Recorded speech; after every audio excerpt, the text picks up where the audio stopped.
The story of the Great Western Railway, often known simply as the GWR, is one of vision, confidence, and engineering brilliance. It is a story that begins at the very dawn of the railway age and helped shape not only Britain's railways, but Britain itself. The Great Western Railway was founded in 1833, at a time when railways were still new, experimental, and fiercely debated. Its ambition was bold: to create a fast, reliable railway linking London with the west of England, South Wales, and, eventually, the far reaches of Cornwall. From the outset, the GWR set out to do things differently and to do them better. At the centre of this vision stood Isambard Kingdom Brunel. Brunel was not content to simply build a railway. He wanted to build the finest railway in the world. He believed rail travel should be fast, smooth, and comfortable, and his uncompromising standards shaped every aspect of the Great Western's design. Under his influence, the railway gained a reputation for quality and innovation, earning the affectionate nickname God's Wonderful Railway. The route from London Paddington to Bristol was the company's first great achievement. Opened in stages during the 1830s and 1840s, it featured gentle gradients, sweeping curves, and carefully engineered structures that allowed trains to run faster and more smoothly than on rival lines. It was a railway designed with passengers in mind, and it quickly gained a reputation for excellence. One of the most distinctive and controversial decisions Brunel made was the adoption of broad gauge track. Much wider than the standard gauge used elsewhere, Brunel believed it offered superior stability, higher speeds, and unmatched comfort. For many years, GWR trains were indeed smoother and faster than their competitors, and passengers noticed the difference.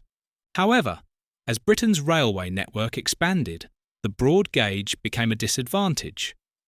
Trains could not easily move between different systems, and pressure mounted for standardisation. After decades of debate, the Great Western Railway finally abandoned the broad gauge in 1892, converting its entire network to standard gauge in an extraordinary feat of engineering carried out with remarkable speed. As the Victorian era progressed, the GWR entered what many regard as its golden age. Under engineers such as George Jackson Churchward, the railway became famous for its powerful, efficient, and beautifully proportioned steam locomotives.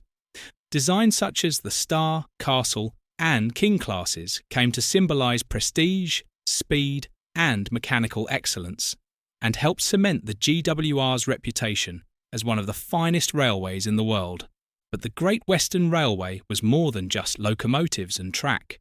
It was a vast transport empire. It built grand stations, operated docks and harbours, ran luxury hotels, and even owned steamships. It carried coal from South Wales, fish from the west, holidaymakers to seaside resorts, and commuters into growing cities. Nowhere was its confidence more evident than at London Paddington, a station that reflected the railway's belief in progress and permanence. Unlike many other companies, the GWR survived the 1923 grouping largely intact, becoming one of Britain's Big Four railway companies. Through the challenges of the First World War, the interwar years, and the Second World War, it remained a vital artery of the nation, moving troops, supplies, and civilians on an immense scale. The end of independence came in 1948, when the Great Western Railway was nationalised and absorbed into British Railways. The famous name disappeared from locomotives and timetables, marking the close of a proud and distinctive chapter in railway history. Yet the spirit of the GWR never truly vanished. Many of its main lines are still in use today, its stations, bridges and viaducts still stand, and its locomotives live on in preservation. Brunel's principles of quality, ambition, and engineering excellence continue to echo along Britain's railways. The Great Western Railway was more than a railway company. It was a statement of belief in progress, pride in craftsmanship, and confidence in the future. a legacy that still rides the rails today.